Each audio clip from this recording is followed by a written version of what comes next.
ধামাকা শুরু হোক তাহলে। হ্যালো এন্ড ওয়েলকাম সবাইকে আমার ইউটিউব চ্যানেল অ্যাডভেঞ্চার একাডেমির আরো একটা নতুন ভিডিওতে। আমি তোমাদের মেন্টর সৈকত দাস। অনেকে হয়তো চিনিস কিন্তু চোখে দেখিসনি, এই প্রথম দেখছিস। যাই হোক, মাধ্যমিকের সময় তোদের সাথে যে ইন্টারাকশনটা হয়েছিল, তোদের সাথে যে পরিচয়টা হয়েছিল, সেই জিনিসটাকে আবারও কন্টিনিউ করতে চলে এসেছি আমি তোদের 11 এর ফার্স্ট সেমিস্টারে। দেখতেই পাচ্ছিস একটা সম্পূর্ণ নতুন সেগমেন্ট নিয়ে এসেছি। এই সেগমেন্টটার মধ্যে কি হবে জানিস? তোদের ক্লাস 11 এর কেমিস্ট্রির সেমিস্টার 1 এ যা যা চ্যাপ্টার আছে সেখান থেকে প্রত্যেকটা গুরুত্বপূর্ণ টপিককে উইদিন 15 মিনিটস কমপ্লিট করে দেবো, ধোঁয়া ধোঁয়া করে দেবো একবারে। মনে রাখবি 15 মিনিটেই গল্প শেষ হবে।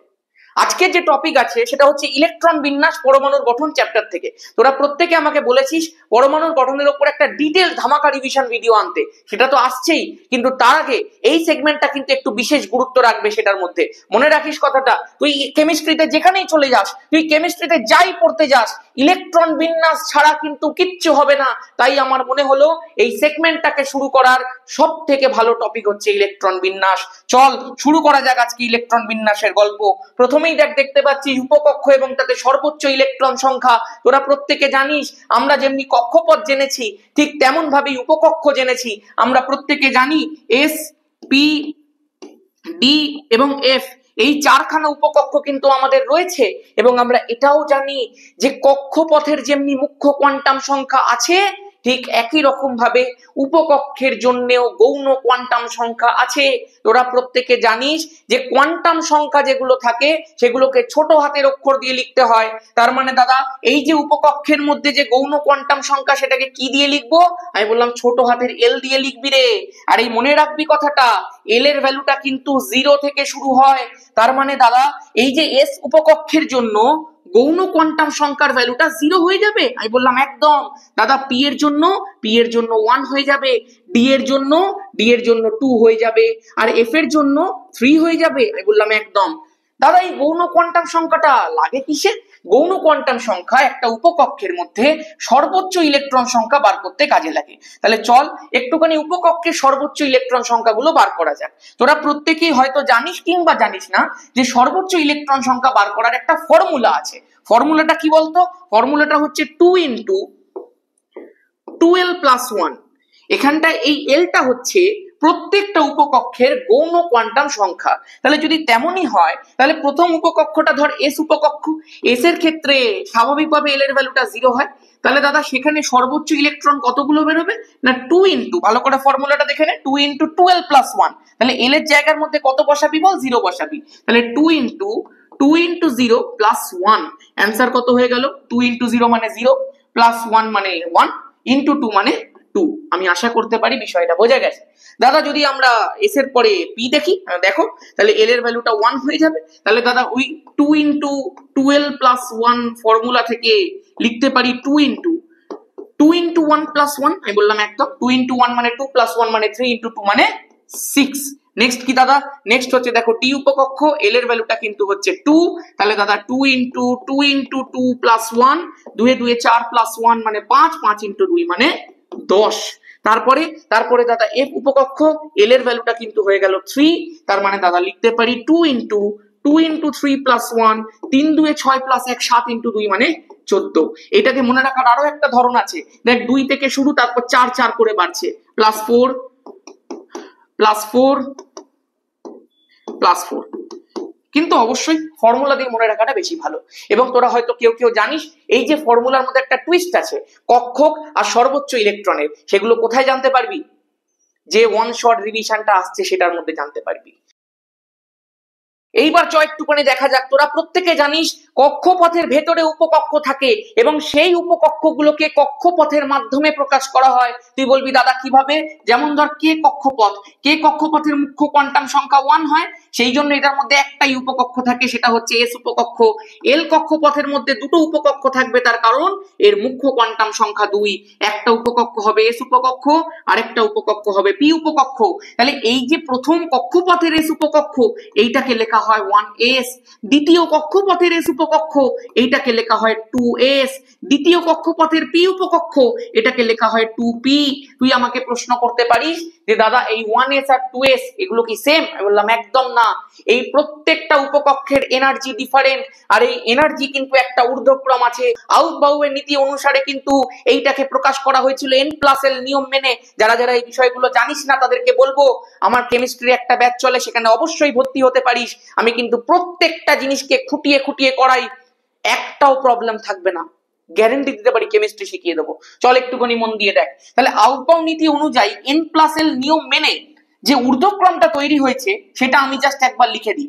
দেখ, প্রথমেই হচ্ছে 1s, তার থেকে একটুখানি শক্তি বেশি 2s এর, তার থেকে একটুখানি শক্তি বেশি 2p এর, তার থেকে একটুখানি শক্তি বেশি 3s এর, তার থেকে একটুখানি শক্তি বেশি 3p এর, তার থেকে একটুখানি শক্তি বেশি 4s এর, আর তার থেকেও শক্তি বেশি 3d এর। ইলেকট্রন বিন্যাস করতে গেলে তোকে শুধুমাত্র এই সিরিজটাই মনে রাখতে হবে। আরেকটা বিষয় মনে রাখতে হবে যে একটা উপকক্ষ ইলেকট্রন দিয়ে পূর্ণ না হলে তুই পরেরটার মধ্যে যেতে পারবি না।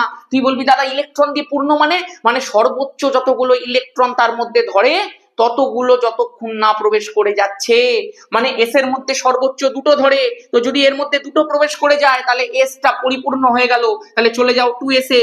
এটার মধ্যেও যদি দুটো প্রবেশ করে যায় তাহলে 2sটাও পরিপূর্ণ হয়ে গেল, চলে যাও 2p তে। এটার মধ্যে 6টা ধরে, যদি 6টা পরিপূর্ণ হয়ে যায় তখনই যাবে পরেরটার মধ্যে। এই রকম ভাবে আমি জাস্ট তোদের সুবিধার জন্য এই পুরো সিকোয়েন্সটাকে এখানটা একবার পেস্ট করে দিচ্ছি, যাতে তোদের ইলেকট্রন বিন্যাস করতে সুবিধা হবে। এইবার চলো শুরু করা যাক। আমরা প্রথমে 1 থেকে 20 ইলেকট্রন সংখ্যা বিশিষ্ট মৌলদের ক্ষেত্রে বিষয়টা দেখব। প্রথমেই চল হাইড্রোজেনকে দেখা যাক। তোরা প্রত্যেকেই জানিস হাইড্রোজেনের একটা ইলেকট্রন থাকে। এবার সেই একটা ইলেকট্রন প্রথমেই কোথায় প্রবেশ করবে না দাদা? আমরা জানি ইলেকট্রন নিম্ন শক্তি সম্পন্ন উপকক্ষ থেকে উচ্চ শক্তি সম্পন্ন উপকক্ষের মধ্যে প্রবেশ করে, তাহলে সবার প্রথমে ঢুকবে 1s এ। তাহলে 1sটা প্রথমে বসাই। কটা ইলেকট্রন আছে? একটা, তাহলে 1s এর মধ্যে বসিয়ে দে 1। গল্প শেষ। দাদা হিলিয়াম কি হবে? আমি বললাম দেখ ভাই, দাদা আবার কি শুরু থেকেই শুরু করতে হবে? হ্যাঁ, যখনই শুরু করবি প্রথম থেকে করতে হবে। তাহলে দাদা এখানেও লিখবো 1s। আমি বললাম হ্যাঁ। আর দাদা দুটো ইলেকট্রন আছে 1s এর, দুটো ধরে। হ্যাঁ, তো লিখে দিই, লিখে দাও, ব্যাস গল্প শেষ। দাদা লিথিয়াম করি? করো। দাদা লিথিয়ামের 3টে। হ্যাঁ, লিথিয়ামের ক্ষেত্রে প্রথমে লিখবো 1s, 1s এর মধ্যে ধরে দুটো। আমি বললাম দেখ 1s পূরণ হয়ে গেছে, এবার কোথায় ঢুকবে? না দাদা 2s এর মধ্যে ঢুকবে। তাহলে 2s এর মধ্যে কটা? দুটো হয়ে গেছে, একটা পড়ে আছে, তো একটা লিখে দে, গল্প শেষ। দাদা এরপরে কোনটা করবো? আমি বললাম বোরন কর। বোরনের 5। দেখ কি হবে, প্রথমে লিখবো 1s, 1s এর মধ্যে কটা? দুটো। তারপরে 1s ফিল আপের পরে কোথায় যাব? 2s এ। 2s এর মধ্যে কটা? আবারও দুটো। কটা হয়ে গেল? মোট 4টে। পড়ে আছে কটা? একটা। কোথায় ঢুকবে? 2p তে ঢুকবে। বুঝতে পারছিস গল্প কত সোজা? তাহলে যদি সত্যি তোদের সোজা লাগে তাহলে এটা করে দেখা, নিজেরা করে দেখা। নিয়নের ইলেকট্রন বিন্যাস, নিয়ন বুঝতেই পারছিস 10, তাহলে 1s2, 2s2 হয়ে গেল 4। এরপরে 2s এর পরে কোথায় ঢুকে? 2p তে। তাহলে 2p এর মধ্যে আমি ইলেকট্রন প্রবেশ করে কটা বাকি? 6টা বাকি। 2p তে কি 6টা ধরে? ধরে। তো লিখে দাও নিয়ন কমপ্লিট। মনে রাখবি নিষ্ক্রিয় মৌলগুলোর মাধ্যমে অন্যান্য মৌলের ইলেকট্রন বিন্যাস লেখা যায়। কি রকম ভাবে লেখা যায় দেখ ভালো করে। ধর আমি লিখছি সোডিয়াম, সোডিয়ামের 11। কি লিখবো? 1s2, 2s2, 2p6। দেখ এই পর্যন্ত তো নিয়নের ইলেকট্রন বিন্যাস। 2p complete. 2p এর পরে কোথায় যাব? 3s এ। দাদা 3s তো লিখলাম, কটা ইলেকট্রন? বললাম দেখ একটাই তো বেশি আছে, তাহলে একটা লিখবি। খেয়াল রাখবি এইটুকু ইলেকট্রন বিন্যাস তো নিয়নের, তাই এটাকে লেখা যায় নিয়ন কোর 3s1। মনে রাখবি কথাটা, তোদের শুধুমাত্র 1 থেকে 30ই জানতে হয়, তারপরের গুলো এমনি পেরে যাবি তোরা। কি করে? তার উপায় বলে দিয়েছি, পিন কমেন্টে চেক করে নাও। চলো এদিকে দেখো একটুখানি মন দিয়ে। এরপরে কি আছে? ধরো এরপর আমি করতে বললাম অ্যালুমিনিয়াম। অ্যালুমিনিয়াম 13। কি হয়ে যাবে? দাদা নিয়ন কোর বসাই। বসাও। নিয়ন কোর মানেই তো 10 হয়ে গেল। আচ্ছা নিয়ন শেষ কোথায় হয়? 2p6 এ। তারপরে কি শুরু হয়? 3s। তার মানে দাদা 3s লিখি। লেখো 3s এ কটা? দাদা দুটো। দেখ কত হলো? 10 আর 2 12, আছে 13। তার মানে এরপরে আরো দরকার। দাদা 3s এর পরে কি আছে? 3p। তাহলে 3p বসাও। 3p তে কটা হবে? 10 আর 2 12, একটা পড়ে আছে, তো একটা বসিয়ে দাও। গল্প শেষ, গল্প শেষ। এবার কি করব? আর্গন করো। আর্গনটাকে পুরো লিখবি। 1s2, 2s2, 2p6 হয়ে গেল 10। এরপরে কি? এরপরে 3s। তাহলে দাদা 3s2 হয়ে গেল 12। 3s এর পরে কি? 3p। 3p তে কটা ধরবে? আমি বললাম দেখ ভাই, নিয়নের শেষ কক্ষপথটা কিরকম করেছিলি? 2s2, 2p6। আর্গনেরও শেষ কক্ষপথ হবে 3s2 3p6, কারণ আর্গন তো নিয়নের নিচে থাকে। এই নিয়মগুলো এই কেমিস্ট্রিতে শিখতে হয়। যাই হোক, এটা তুই এমনি নিয়ম না জানলেও পেরে যেতিস, কিন্তু এই নিয়মই লাগবে তোর যখন তুই ব্লক কেমিস্ট্রি গুলো শিখবি। চল এদিকে দেখ মন দিয়ে। এইবার দাদা কি করব, এইবারে জাস্ট একটুখানি ক্যালসিয়ামটা করে দে, তাহলে 20 পর্যন্ত আমার কমপ্লিট। ক্যালসিয়াম কি হবে, আর্গন কোর দিয়ে করা যাবে। আর্গন কোর করলাম মানে দাদা 3p6 পর্যন্ত ডান। আমি বললাম হ্যাঁ, 3p এর পরে কি আছে, 4s আছে, তাহলে দাদা 4s এর মধ্যে কটা ইলেকট্রন ঢুকবে? আমি বললাম ক্যালসিয়াম তো 20, আর্গনের থেকে 2 বেশি, তাহলে এখানে দুটো ইলেকট্রন ঢুকবে। গল্প শেষ। 1 থেকে 20 পর্যন্ত ডান। এবারে আমরা কি শিখবো? শিখবো 21 থেকে 30 পর্যন্ত মৌলদের ইলেকট্রন বিন্যাস। আমি আরো একবার বিষয়টা পেস্ট করে দিচ্ছি যাতে তোদের ইলেকট্রন বিন্যাস করতে সুবিধা হয়। আমি আশা করব তোরা প্রত্যেকে 21 থেকে 30 পর্যন্ত মৌল সমূহকে চিনিস এবং প্রত্যেকের নাম জানিস, ইলেকট্রন সংখ্যা জানিস। তাহলে চল আর দেরি না করে শুরু করা যাক। 21 নম্বর মৌল কে আছে বল? 21 ইলেকট্রন সংখ্যা বিশিষ্ট মৌল কে আছে বল? স্ক্যান্ডিয়াম। স্ক্যান্ডিয়ামের ক্ষেত্রে কি হবে দাদা? দেখ ভাই, প্রথমে আমি পুরো বড় করে করে দেখাচ্ছি। প্রথমেই 1s2, তারপরে 2s2, তারপরে 2p6, তারপরে 3s2, তারপরে 3p6, এইটাই তো 18 খানা হয়ে গেল। এবার তারপরে দাদা 4s এর মধ্যে দুটো বসিয়ে দাও, কটা হয়ে গেল? 20টা, আছে 21টা। দাদা 4s এর পরে কি ঢুকবে? 3d ঢুকবে। 3d এর মধ্যে কটা হবে? একটা হবে। ডি উপকক্ষ প্রবেশ করলো বলে এদেরকে ডি ব্লক মৌল বলা হয়। ডি ব্লক মৌলগুলো তোরা পড়েছিস সন্ধিগত মৌল নামে। এবার একটুখানি মন দিয়ে শোন, স্ক্যান্ডিয়ামের পরে কোনটা করব? ধর ভ্যানাডিয়াম করছি 23, জাস্ট একটুখানি ভালো করে দেখে নে। এই পর্যন্ত তো আমাকে আর লিখতে হবে না রে ভাই। এর জায়গাতে আমি কি বসিয়ে দেবো? আর্গন কোর বসিয়ে দেবো। আর্গন কোর বসানোর পরে কি লিখবো? 4s2 লিখবো, হয়ে গেল 20। এবার বসাতে হবে কি আমাকে? 3d। এর ইলেকট্রন সংখ্যা কত? 23, এই পর্যন্ত 20, তাহলে 3d এর মধ্যে 3টে বসিয়ে দিতে হবে। গল্প শেষ। ডান ভাই, শিখে গেছিস। চল এবার একটুখানি করে দেখাতো আমাকে। ধর সাপোজ আমি বললাম নিকেল করে দেখা। নিকেল কত দাদা? 28। নিকেলের ক্ষেত্রে কি হয়ে যাবে না, আর্গন কোর হয়ে গেল 18। আর্গন কোরের পরে কি দেবো? 4s2 হয়ে গেল 20। দাদা 20 পরে 8টা লাগবে। 3d এর মধ্যে কটা ধরে? আমি বললাম 10টা ধরে তো ভাই, তাহলে 8টা লিখে দিই। লিখে দাও। তাহলে 3d তে কত? 8। গল্প শেষ। এইবারে জাস্ট একটা বিষয় দেখাই, ব্যতিক্রমী ইলেকট্রন বিন্যাস। মনে রাখবি এক্সচেঞ্জ এনার্জির জন্য ক্রোমিয়াম আর কপারের ইলেকট্রন বিন্যাসে হালকা ব্যতিক্রম দেখতে পাওয়া যায়। যেমন যেমন দেখ, এই যে ক্রোমিয়াম, এর হচ্ছে 24। ইলেকট্রন বিন্যাস কেমন হওয়া উচিত ছিল? আর্গন কোর 4s2 হয়ে গেল 20, আর তারপরে দেখ 3d এর মধ্যে 4টে ইলেকট্রন প্রবেশ করার কথা ছিল, কিন্তু এটা হয় না। কেন হয় না জানতে হলে কি করতে হবে বলে দিয়েছি। এখান থেকে কি হয়ে যায়? 4s এর একটা ইলেকট্রন 3d এর মধ্যে চলে যায়, যাতে 3d টা স্টেবল হয়ে যায়। 4s তো এমনিও স্টেবল থাকে। তার ফলে কি হয়ে গেল ইলেকট্রন বিন্যাসটা?